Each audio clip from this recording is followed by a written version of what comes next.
And good morning. Welcome to the Police Federation of England and Wales Annual Conference 2023.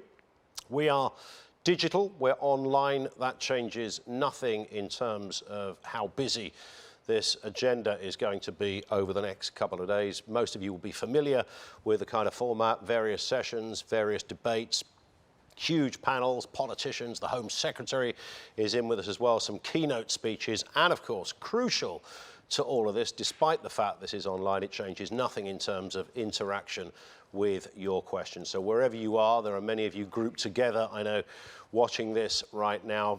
Just look at the screen, or whoever's in charge of the screen that you're watching on, and you can fire in a question directly from there. It couldn't be simpler. Right underneath where you're watching this now is where you would put a question. So there'll be plenty of that, and most of the panel sessions will have a Q&A element to them as well.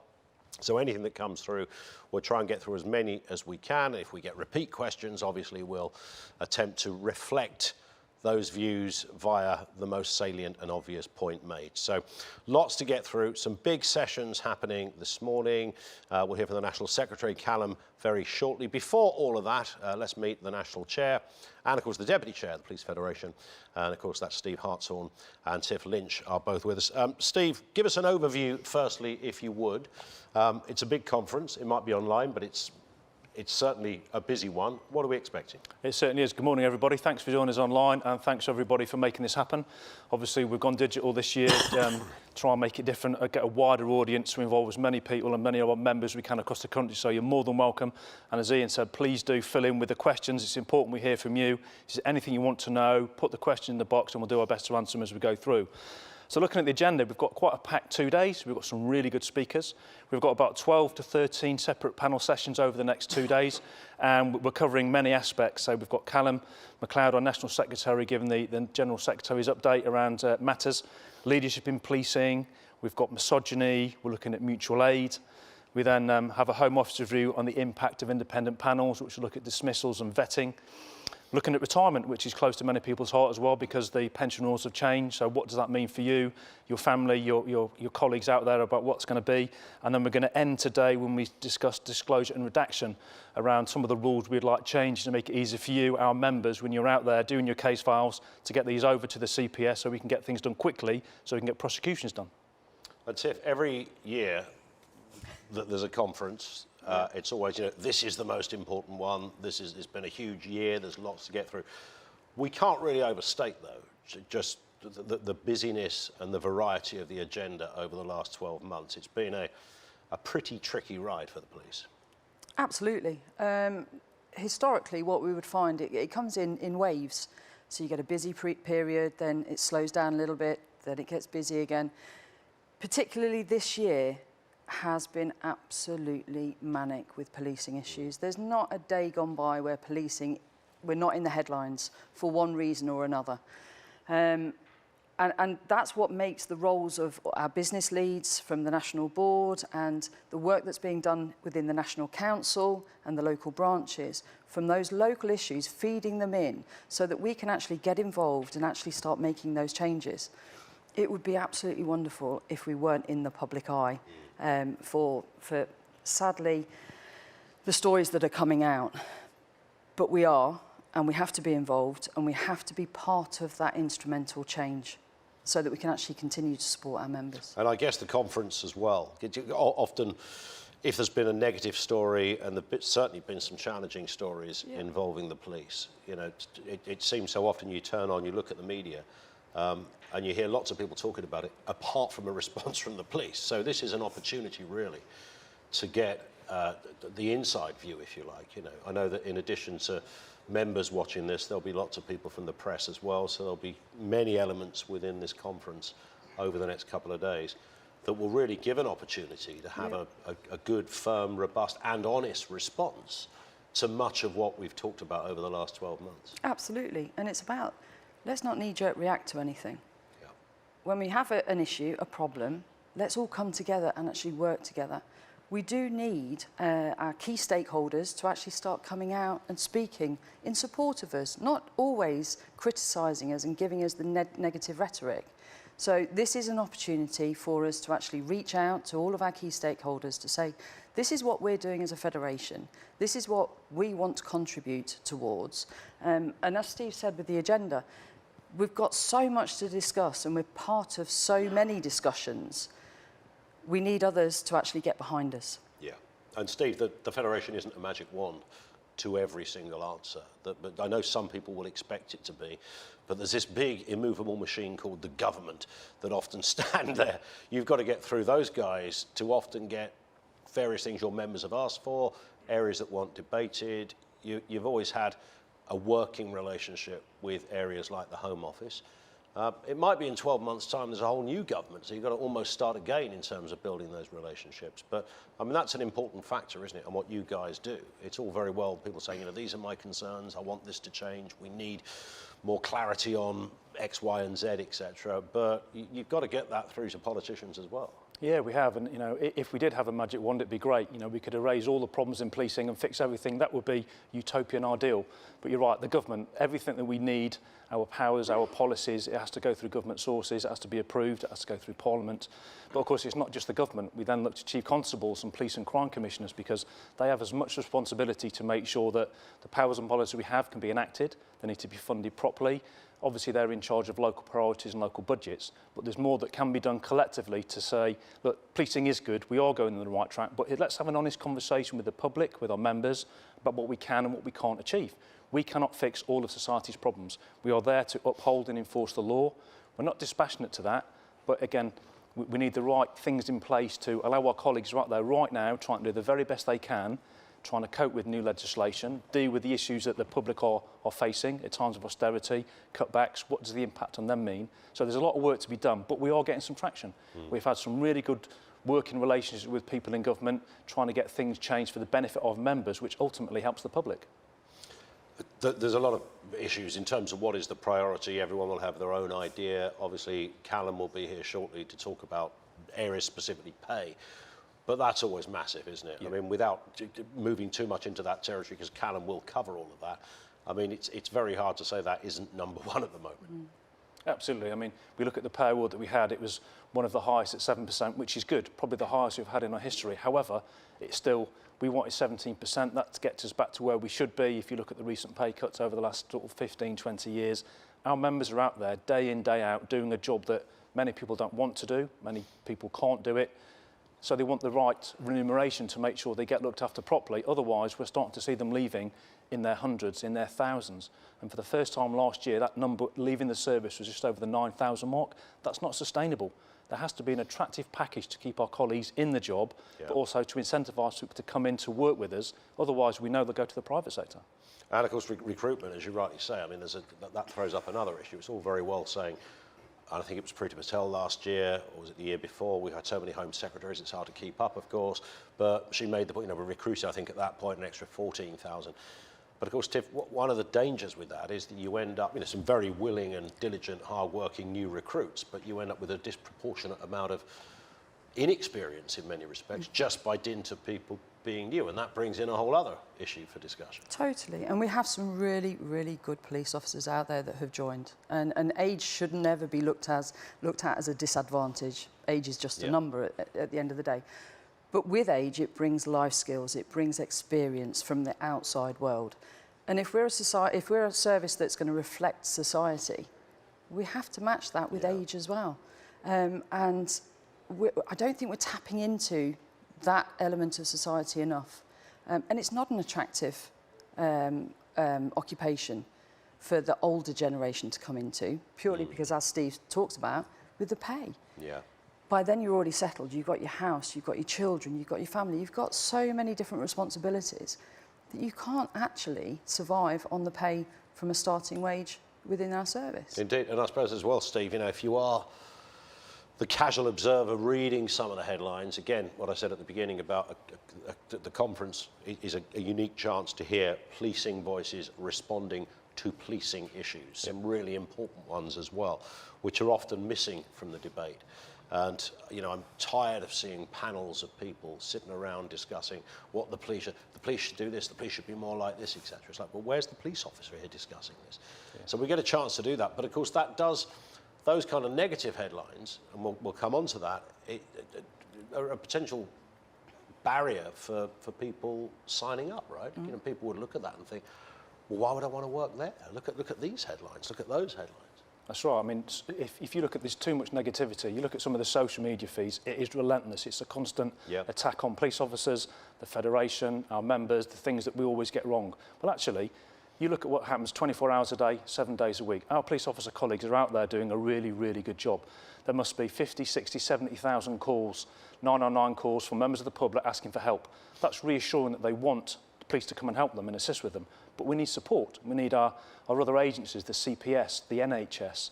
We need, you know, the probation service, the prison service, all to work together. We need social services to help us because we cannot fix every problem. But we get called to almost every problem as the stopgap when other people close at 5 in the afternoon, phone the police, they can help. I wish we could. And it's, you know, it's quite reassuring that people have the confidence to call police officers and think we can fix things, but we're not mental health experts. You know, I'd rather deal with someone that's trained, accredited and qualified, that knows about mental ill health properly. I can literally put a sticking plaster on somebody's first aid, I can try to talk them and comfort them, but they need an expert to dig into their issues that we just can't deal with. We've been honest about that and said we can't do it, we need help. We look at the Right Care, Right Person, a brilliant initiative that started some years ago. Will it work in the bigger urban areas? It needs support. We need those people who have got the right skill set to do that. And it's important we can work collectively because we all want to do the same thing. We want to protect the public, but for us, we want to protect our colleagues and our members to make sure they've got the very best support they can so that when they do that job, and it goes different to plan, they've got the support they need. And that's what this conference is about now, having good discussion about the many aspects of policing that we are all involved in, the things that we think are relevant to our members, to say, we're there for you, we're there to help you. Ignore some of the chaff on social media. That's not indicative of what my colleagues do every single day looking after the public. So it's going to be a good opportunity to have some really good discussions, and I'd really hope that, you know, our members out there and the public that are watching get some good questions. Ask the question you've always wanted to ask, and we'll hopefully give you some really good answers. Yeah, and just to reiterate that point, you know, on the box for people watching this right now, put those questions in, we can apply them to the correct session, whatever that happens to be. Obviously, Tiff, the Home Secretary, is here tomorrow with a keynote speech. We will wait and see what is in that, whether it addresses these key issues. Again, pay is at the top. I'm sure she will be pushed on that. There'll be many members who want to put a question in, so get those questions in now. Just putting the pay issue to one side, what do you think are the other priorities that members look at and think, right, this right now, other than pay and pensions and all that goes with it, this is the number one issue for policing. This is the one thing that concerns me. When I put my uniform on a daily basis, this is top of the list. For the men and women out there, out on the street, they just want to go out there and do their job. But what they also want is consistency.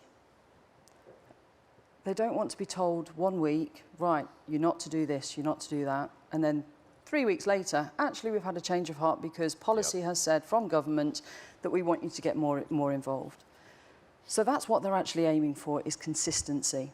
They want an assurance and a promise that government are behind them, that actually we're not the service of disrepute and lack of faith, and they want, I would suggest from our perspective, but the men and women out there, they want proper funding for the organisation that they work for, so that they actually feel valued. And it shouldn't always be about money, but money is the root of everything.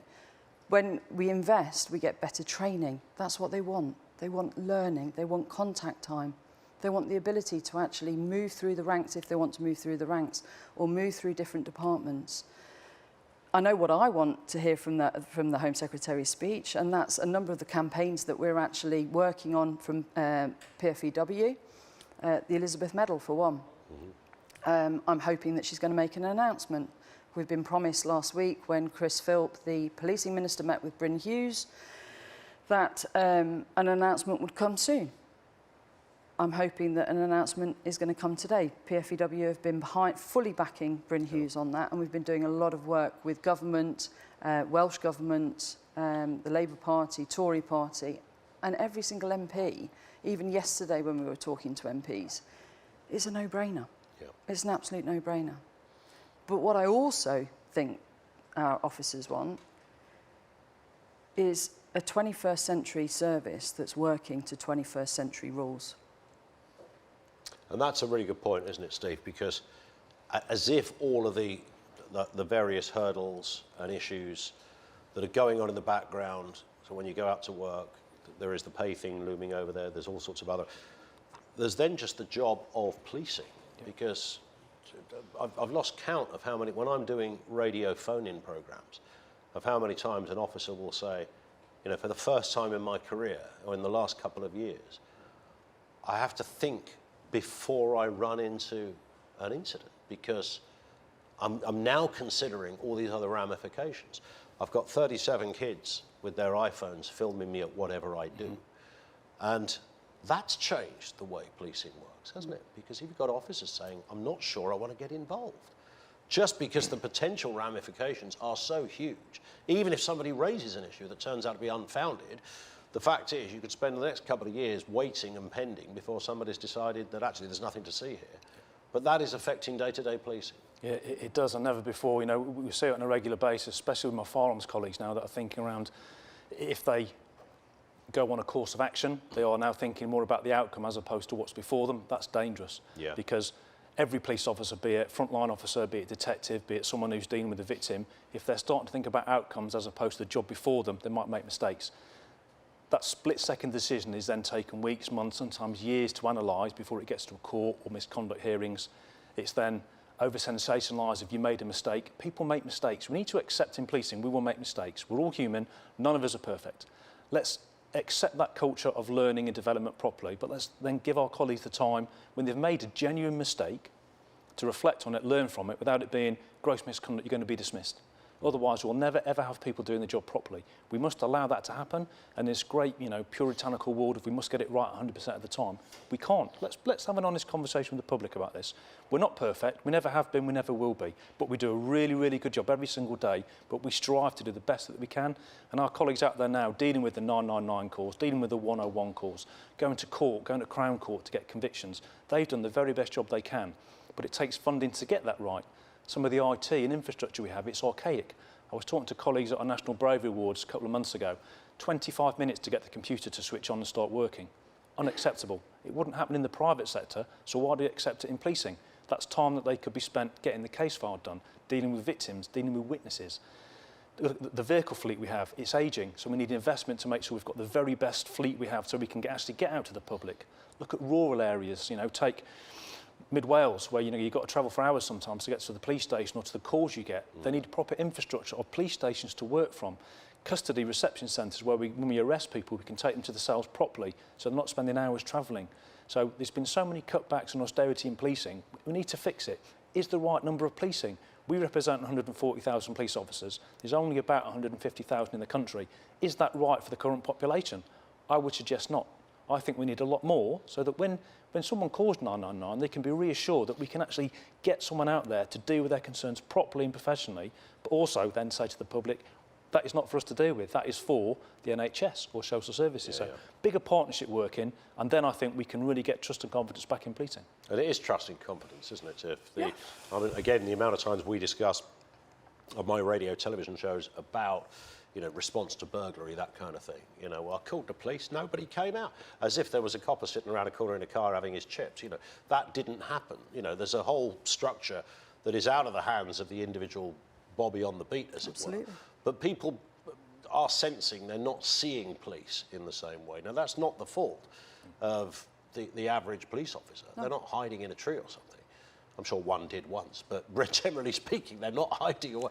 So does there need to be... Visual policing is really important, isn't it? Absolutely. To be able to see cops out there. And there is a sense from the public they're not seeing that enough.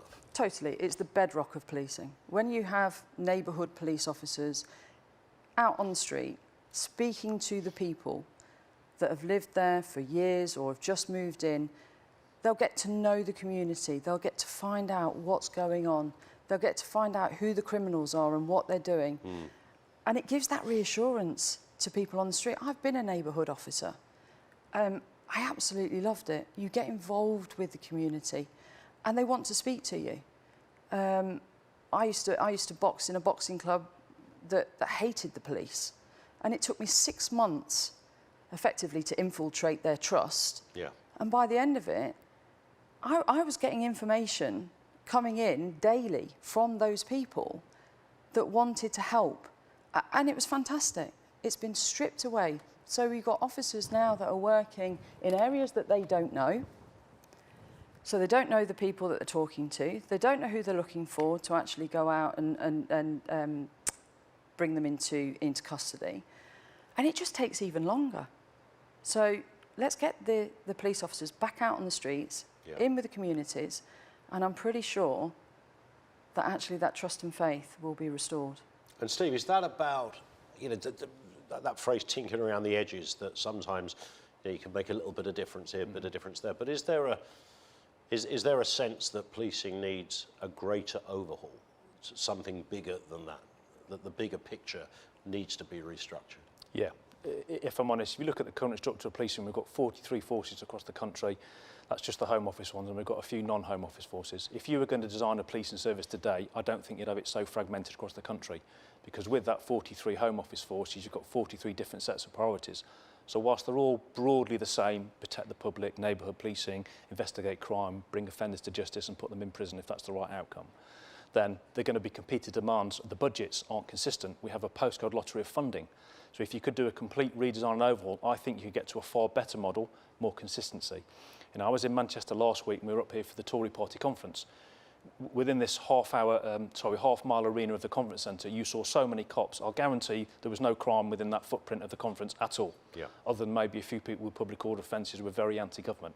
It dropped. So when you see visibility on the streets of policing, that has a massive knock-on effect on some of the street crime. It doesn't stop the domestic violence taking place in the homes. It doesn't stop the 40% of online cybercrime and fraud.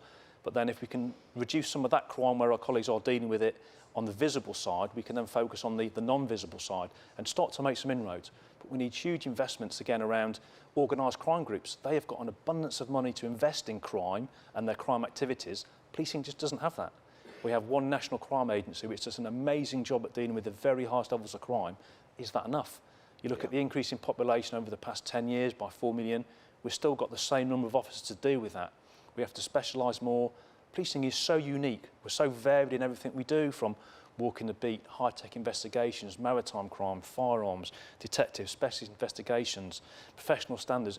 The remit is massive, but the bedrock of policing starts with us as coppers talking to the public, building trust, getting confidence, so we can then feed it into the system. It's probably never been perfect, if I'm completely honest, but it seemed to work more then than it did now. And with the spectre of social media literally analysing everything we do to the nth degree, everyone's an armchair critic. But I say to anybody, if you're that interested in policing, join up. Either become a regular officer or join the Special Constabulary. They do an amazing work, they volunteer to help us in policing. Come and see what it's like for yourself, get involved, then you can be a valid critic.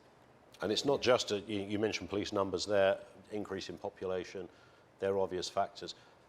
The way that crime has changed, organised crime and tech crime, fraud, online fraud. I mean, I think, Steve, we discussed this, but you almost need another police force out there now, because that is clearly where there's a whole culture, a whole area of industrial crime happening online, where that simply wasn't there 10 years ago in the same kind of way. So you've got the same amount of officers, in fact, fewer officers probably, trying to deal with something that's actually where there's a big increase. So it might not be on the street you're seeing it, but it's certainly in the digital world.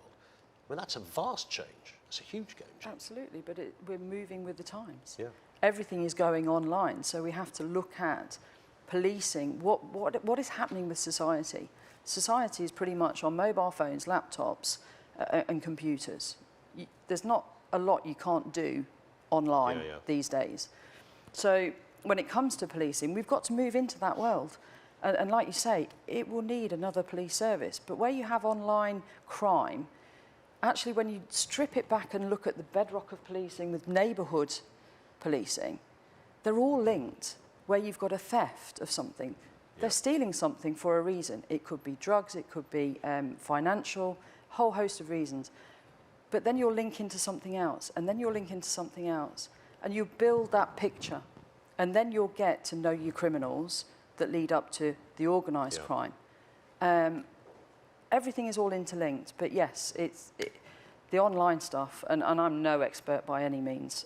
I struggle to even switch the phone on these days. But yeah, it's Still got that old Nokia, have you seen? Ericsson. Sorry. I mean, in terms of this session over the next couple of days, Steve, obviously we've just run over the most important sort of backbone of the big issues. There are other things that conference will discuss this year, things like pensions. Yeah. I mean, I don't want to date you or anything, Steve. You're many, many years off, of course. But you know, that's something that everybody thinks, oh, retirement. You know, retiring. That's a fabulous part of looking forward to that. Spend all the day on the golf course. That brings its own challenges as well. We're going to be talking about that over the next 2 days too. Yeah, it does. So we've got some really good in-depth discussions around what the pension changes are going to be. We're looking at mutual aid, which affects many of my colleagues that will get moved around the country or their own police area to deal with some of the public order situations that are taking place. I've already mentioned looking at the simplified DG6, our data campaigns, where we can hopefully try and get a data bubble created between the police and the CPS so that we don't have to do an inordinate amount of data redaction before we send a file over. Certainly when I joined, it was an orange docket, put your papers in, give to the CPS, and it was done. They then send it back saying charge or no charge. If we can get that across the finish line, that would save hundreds of thousands of police officers' hours in doing some really simple stuff, but it takes time to redact now. And then we can actually focus on the redaction of the crime files that actually need to go through to the CPS for a charge to make it effective. Yeah. You know, we're looking at the well-being of our colleagues, which has never been more important. Police officers are breaking. There is so much taking place out there now that demoralise them physically, mentally. They need help. I think people are accepting now that you look at assaults on police, 40,000 assaults on police officers every single year. That's the ones that are reported. That breaks it down to about 110 a day. That's about 5, 6 an hour. That's unacceptable. Yep. We know there's risks with the job, but when people intentionally assault our colleagues, they assault everybody. It takes valuable resources away, training, to get them back up to speed. They miss out, and then a certain portion of that will not want to come back to policing because it's physically a very demanding job. I've equated it to a contact sport. You come into policing and it's great. It's nothing like on the telly. They don't solve crimes in an hour. It's a very physical and mentally straining job, but we can get there, and it just needs the right support mechanisms in place to help us working with the public to solve crime, to get back where we should be. So people are confident to walk down the street and go, I'm happy now. I've seen police officers driving past or walking past or on the bike. Have a conversation, see what they can do, but help us. Together, we can actually do a lot of good work. Also a session this morning on misogyny, Tiff. Sue Honeywell will lead that. That's an area, there might be officers watching this now thinking, do I need to be on that? Do I need to look at that session? Is it just for women? Everybody should be watching this session. Absolutely. It's so important. Everybody likes to think in the ideal world that none of this is going on. There is still an issue there. Absolutely. It's a session as important as, I know conduct and performance is always a key session that everyone's interested in. But this session, for men, for women, it's a really, really important one. And I'm looking forward to actually watching it myself. Yeah. It's one of those taboo titles that nobody wants to talk about. And we should be. Yeah. We shouldn't be afraid to actually use that term, misogyny, because we need to stamp it out. And also defining it as well, because it's in areas where some people think, oh, I didn't even realise that came under What is it? Yeah, correct. Tiff said what she'd like the Home Secretary to mention tomorrow, Steve. What about yourself? What are you hoping? I don't know if you've been privy to anything she might say, but what is up there for you for Suella Braverman to talk about when she joins us tomorrow? This would be the gift that keeps on going. For me, it's proper long-term funding for policing, so we can get our colleagues trained with the best kit, the best equipment, the best information out there, so we can give the gold standard to the public to protect people. We do this job because it's a vocation, it's a calling. We need proper funding, long-term sustainable funding, link it to inflation. We can do so much with the right kind of funding in policing. That would be my biggest wish. Elizabeth Emblem would be brilliant again to recognise those colleagues that have sadly lost their lives on duty. There's plenty, I could write a very long list, but two of the big things, funding, Elizabeth Emblem would be brilliant. And you'll be giving a keynote speech before the Home Secretary as well. I will, yes. So, and we want those questions as well. Absolutely we do. Absolutely we do. And people might be thinking that are logged on, what's the point? Because my question won't get asked. Please send them in, because we have an opportunity now where the Home Secretary is doing a Q&A. We've also got the panel session tomorrow. I don't think we've ever done a panel session at the end of conference. So if your question doesn't get answered today, we'll hopefully be able to cover it off tomorrow. Yeah. All right, Tiff, Steve, thank you. we will see Tiff and Steve throughout the course of the next 2 days, of course.